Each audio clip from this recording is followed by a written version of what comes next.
वैसे तो बीजेपी ने हर इलेक्शन में यूनिफॉर्म सिविल कोड को अपना मुद्दा बनाए रखा।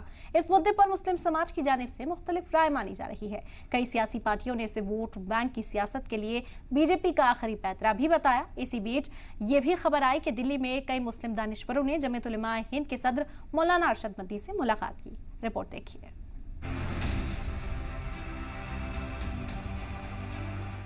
यूनिफॉर्म सिविल कोड हमेशा से बीजेपी के मैनिफेस्टो का हिस्सा रहा है।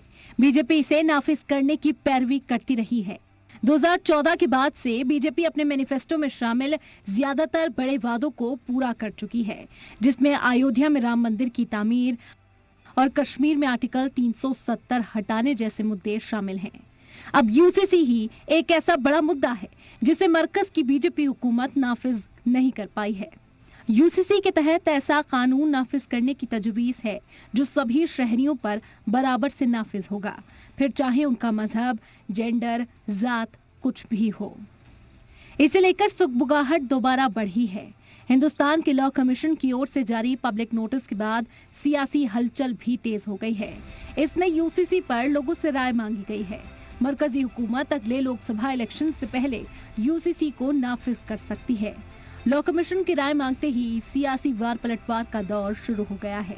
योग गुरु बाबा रामदेव का मानना है कि मुल्क में हम सभी एक हैं, इसीलिए हमारे मुल्क में एक आइन और एक कानून का होना बेहद जरूरी है। ये आपके कुछ आंतरिक प्रैक्टिसेस हो सकती हैं। देश में तो सबको एक समान ही रहना चाहिए। इंडिविजुअल रूप में आप ओम का जप करते हैं, कि आप अल्लाह का ध्यान करते हैं, कि आप गायत्री मंत्र जपते हैं, कि आप और किसी तंत्र मंत्र यंत्र की साधना करते हैं, वो आपका वैयक्तिक विषय है। राष्ट्र में सबके लिए एक कानून, एक विधान, एक संविधान और हम सब एक समान हैं। एकता, समानता, स्वाधीनता रहे, मेरे देश में चरित्र की महानता रहे। हमने तो यही गीत गाए।